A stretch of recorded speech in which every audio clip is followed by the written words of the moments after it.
नमस्कार, सी न्यूज भारत पर वक्त हो चुका है न्यूज बुलेटिन का। मैं हूं अखिलेश पांडे।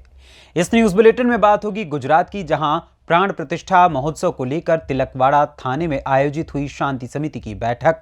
आगे चर्चा होगी मेरठ की, जहां मवाना में हुई मुठभेड़ में मारे गए युवक के परिजन पहुंचे एसपी ऑफिस। साथ ही आगे बात होगी वर्धा की, जहां नंदोरी चौक सभागृह में आयोजित हुआ व्याख्यान माला कार्यक्रम। और भी तमाम खबरों पर आइए विस्तार से करते हैं चर्चा।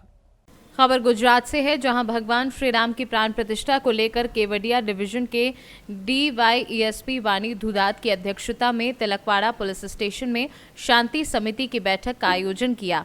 बैठक में तहसील के हर क्षेत्र के कानून व्यवस्था कायम रखने को लेकर बात की गई। साथ ही डीवाईएसपी वाणी ने बैठक में मौजूद सभी लोगों से शांति बनाए रखने की अपील की। बैठक में तालुका के आगेवान के साथ साथ शहर के हिंदू और मुस्लिम समुदाय के लोग उपस्थित रहे।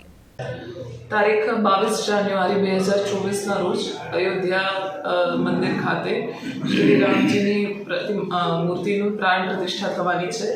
એના અનુસંધાને તિલકવાડા તાલુકામાં આજ રોજ શાંતિ સમિતિની મીટિંગનું આયોજન કરવામાં આવ્યું હતું અને તે દિવસે શું તકેદારી રાખવી તથા પોલીસ દ્વારા શું કાર્યવાહી કરવામાં આવશે તેની તમામને જાણકારી આપવામાં આવી હતી અને આ બદલ જનતાને પોલીસનો સંપૂર્ણ સહકાર રહેશે અને કાયદો વ્યવસ્થાની પરિસ્થિતિ જળવાય તે માટે પોલીસ સજ્જ રહેશે।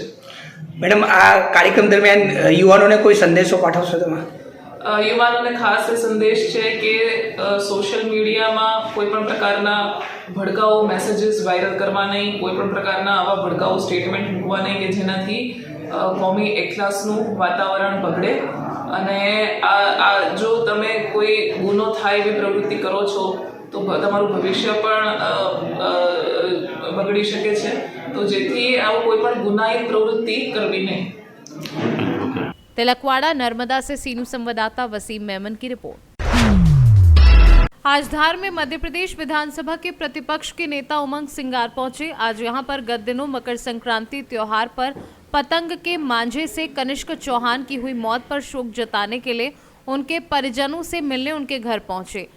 सिंगर ने मृतक के परिवार को ढांढस बताते हुए उन्हें हर संभव मदद करने का आश्वासन दिया। साथ ही 20,000 की नकद राशि मृतक के पिता को व अपने मत से 50,000 रुपए दिए। देखिए, जो वस्तुस्थिति आप भी देख रहे गरीब परिवार है। महत्वपूर्ण ये है कि इस प्रकार की घटनाएं क्यों हो रही है। क्या प्रशासन इसको लेके पहले जागरूक नहीं था? आप डीजे पे प्रतिबंध लगाते हो प्रदेश के अंदर, तो कल मुख्यमंत्री जी आए, वहाँ पे डीजे बज रहे थे खुलेआम। तो इस प्रकार से आपको यहाँ पे ये मांझे को लेके था, कब से ये बात चली आ रही है। तो ये संक्रांत के पहले ये व्यवस्थाएं करनी थी, कानून व्यवस्था। तो ये लापरवाही है, चाहे प्रशासनिक लापरवाही हो। और मैं तो कहता हूँ कल मुझे घटना पता चली है, कॉलेज से एक लड़की का युवती का अपहरण हो गया। तो इस प्रकार से पूरे प्रदेश के अंदर कानून व्यवस्था लचर हो गई है। छतरपुर में भी 7 साल की बच्ची के साथ हुआ, वहाँ मुख्यमंत्री जी गए थे, नहीं गए, उस शहर में गए, लेकिन वो बच्ची लड़की तड़प रही है अपने अस्पताल पे। तो इस प्रकार की कई उदाहरण है। तो ये मुख्यमंत्री। धार से सीनू संवाददाता प्रकाश जोशी की रिपोर्ट। मोहम्मदी खीरी क्षेत्र में आए दिन हादसे होने के बावजूद ग्रामीण रूटों पर चल रहे डग्गामार वाहनों में ओवरलोडिंग पर लगाम नहीं लग पा रही है। अधिक कमाई के लालच में वाहन चालक ग्रामीणों की जिंदगी के साथ खिलवाड़ कर रहे हैं। इसके बावजूद ना तो पुलिस प्रशासन ध्यान दे रहा है और ना ही परिवहन विभाग द्वारा कोई कार्यवाही की जा रही है। साधनों का अभाव और गंतव्यों पर पहुंचने की मजबूरी के चलते ग्रामीणों को रोजाना अपनी जान हथेली पर रखकर सफर करने को विवश होना पड़ रहा है। स्थानीय प्रशासन की हीला हवाली के चलते ओवरलोड वाहनों पर अंकुश लगता नहीं दिखाई दे रहा है। लखीमपुर से सीनू संवाददाता अतुल रंजन की रिपोर्ट। मेरठ के मवाना में हुई मुठभेड़ में मारे गए युवक के परिजन एसपी ऑफिस पहुंचे। परिजनों ने फर्जी मुठभेड़ का आरोप लगाया है। मृतक के परिजनों का आरोप है कि सब्जी बेचने गए युवक की गोली मारी गई। युवक पर नहीं था एक भी मुकदमा। मवाना पुलिस पर गंभीर आरोप लगाए हैं। एसएसपी ऑफिस पहुंचे परिजनों ने कार्यवाही की मांग की है। आपका क्या पूरा मामला बताइए? देखिए, मेरा नाम फ़हीम चौधरी एडवोकेट, मैं ऑल इंडिया मजलिस इत्तेहादुल मुस्लिमीन से जिला अध्यक्ष भी हूँ मेरठ से। हम लोग आज यहाँ कप्तान साहब के पास मिलने आए थे। अभी ये परसों एक एनकाउंटर हुआ है मतीन नाम के लड़के का, उस विषय में हम मिलने आए थे। वो सीधा सीधा एक फर्जी एनकाउंटर है, क्योंकि मतीन एक गरीब एक कमज़ोर व्यक्ति था बेचारा। वो घोड़े टांगे पर सब्जी बेचने का काम करता था गांव गांव जाकर। सुबह वो परसों अपने घर से सब्जी खरीदने के लिए मंडी गया था, वहाँ से वापस नहीं आया। दोपहर को अस्पताल से फ़ोन आता है कि जी आपके बेटे के गोली लग गई है। पुलिसकर्मी का किसी का फ़ोन नहीं, ना पुलिस ने हमें कोई इत्तला दी। अस्पताल पहुँचने के बाद जब वहाँ पहुँचे तो लड़के से कहा कि बात करने दीजिए, बात नहीं करने दी।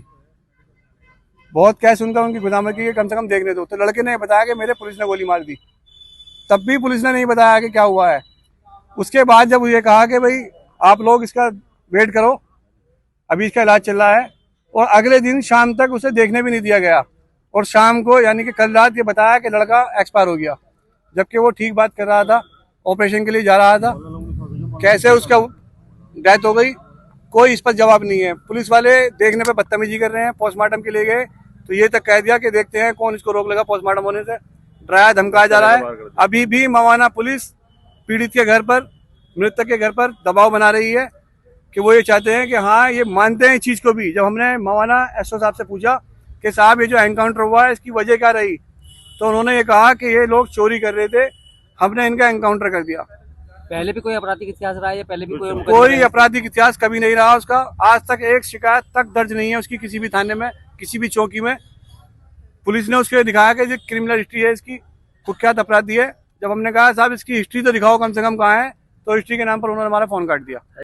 मेरठ से सीनू संवाददाता जावेद अब्बासी की रिपोर्ट।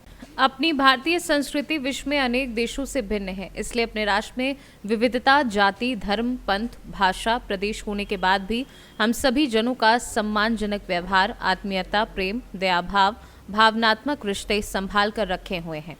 ये बातें भारतीय युवा संस्कार परिषद व भारतीय बहुउद्देशीय युवा संस्कार मंडल के संयुक्त तत्वाधान में पिछले 21 वर्षों से निरंतर तासे जुपिटर अकेडमी नंदूरी चौक सभागृह में आयोजित व्याख्यान माला के प्रमुख मार्गदर्शक ज्येष्ठ पत्रकार सतीश वखरे बोल रहे थे। इस कार्यक्रम में राजमाता आई जिजाऊ एवं स्वामी विवेकानंद स्वर्गीय रमेश गोयनका की प्रतिमा का पूजन तथा दीप प्रज्वलन कर मान्यवरों द्वारा किया गया। इस कार्यक्रम में अभियंता महिपाल रामटेके, संदेश बाराहाते, धर्मेंद्र ढगे, चेतन कावले, अमित बर्डे ने सहयोग किया। कार्यक्रम का समापन वंदे मातरम गीत से हुआ। वर्धा से सीनू संवाददाता जावेद की रिपोर्ट। फिलहाल के लिए इस न्यूज़ बुलेटिन में बस इतना ही। देश दुनिया की तमाम खबरों के लिए देखते रहें न्यूज़ भारत। हर खबर आपके साथ, आपके हाथ।